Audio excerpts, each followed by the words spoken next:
Est-ce que vous avez envie de rajouter un contrôle parental sur le compte ChatGPT de votre enfant? Eh bien écoutez, je vous montre ça tout de suite.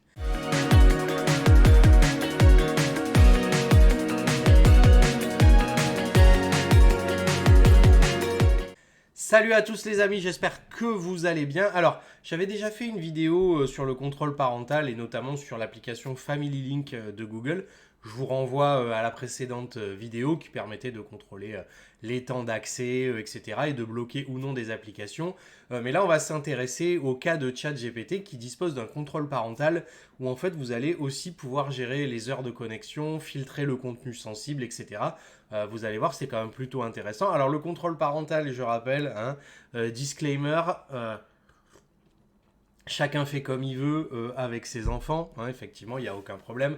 Mais c'est comme sur Internet, hein, pour les parents qui ne sont pas forcément au courant. ChatGPT, ben, ça regorge aussi de saloperies, hein, évidemment. Les IA, ça hallucine, ça raconte n'importe quoi. Et si vous n'avez pas envie que vos enfants reviennent un jour avec du riz sur la tête en vous disant que c'est bon pour la peau, eh ben, je pense que c'est plutôt pas mal de vérifier ce qu'ils font dessus et de limiter l'accès à certaines choses. Donc avant de commencer, le petit abonnement, le petit pouce de soutien, n'hésitez pas à rester parmi nous si le contenu vous plaît, à liker, commenter, partager et tout le bazar. Je vous mets le lien en description vers nos super formations intelligence artificielle si vous avez envie de faire une formation intelligence artificielle avec moi. Et puis on commence tout de suite.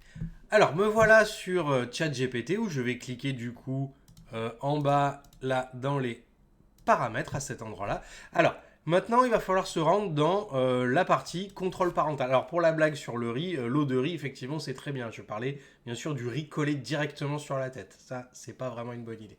Et quand vous êtes dans les contrôles parentaux, vous avez la possibilité, vous voyez, d'ajouter un membre de la famille à cet endroit-là. Donc, je vais cliquer dessus et je vais rentrer, là, du coup, le mail de la personne que je veux inviter dans mon groupe familial. Donc, moi, je vais mettre un mail de un autre compte ChatGPT que j'ai et je précise, hein, voilà, cette personne est mon parent ou tuteur parce que oui, c'est possible pour l'enfant de demander lui-même à être contrôlé. Hein. C'est un petit peu violent, je suis pas sûr. Si jamais, je suis pas sûr qu'il soit d'accord quand même sur le coup, mais on va dire que là, donc c'est mon enfant, je vais faire envoyer ici, et maintenant il va recevoir, vous voyez, une invitation à accepter le contrôle parental. Donc je vais passer sur un autre compte, donc voilà le compte ChatGPT de mon enfant par exemple, et si je regarde du coup dans sa boîte mail, hein, maintenant vous voyez j'ai une invitation qui lui demande d'accepter la demande, hein, effectivement. Donc c'est à vous, parents, d'aller sur sa boîte mail, évidemment, pour valider l'invitation. Hein. Puis s'il n'est pas d'accord, hein, vous lui confisquez son téléphone et généralement ça marche très bien. Donc du coup, on va accepter la demande ici et du coup on va se retrouver sur ChatGPT, vous voyez, à ajouter PH machin comme Guardian. Ça fait très jeu vidéo quand même.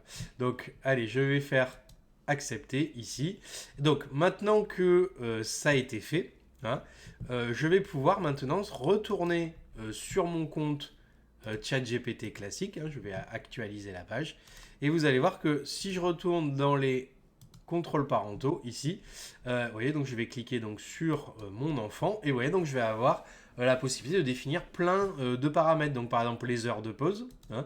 Donc si vous avez vu ma vidéo Family Link, vous pouviez déjà le faire, hein, avec Family Link. Mais vous voyez, vous pouvez définir une heure de début et une heure de fin. Donc là, c'est pas mal, hein, par défaut. Vous voyez, ça commence à 22h et ça finit 6h du matin.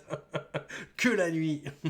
Et du coup, donc l'heure de début et l'heure de fin, vous voyez, vous pouvez écarter les contenus sensibles. Alors ça, c'est très intéressant.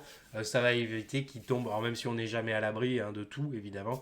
Mais vous voyez, ça va éviter déjà qu'ils tombent sur des contenus un petit peu chelous et un petit peu bizarres, et surtout qui reviennent avec des idées complètement dingues qui sortent de nulle part. Hein, c'est du vécu. Donc on peut, voilà, améliorer le modèle pour tous, c'est-à-dire que vous pouvez désactiver l'option de votre enfant, vous savez, pour que l'IA s'entraîne avec ses données. Hein, et vous pouvez, vous voyez, désactiver d'autres trucs comme faire référence aux éléments mémorisés, c'est-à-dire que pour que ChatGPT en fait n'enregistre pas, ne garde pas en mémoire ce que l'enfant a dit, vous pouvez le désactiver par défaut. Comme ça, voilà, on prend moins de risques au niveau des données personnelles de votre enfant. Et après, on peut désactiver le mode vocal, générer les images, les conversations de groupe, etc. Voilà, c'est tout pour cette vidéo ChatGPT ou comment activer le contrôle parental sur le téléphone de votre enfant. Donc voilà, dites-moi ce que vous en avez pensé, si vous avez trouvé ça cool.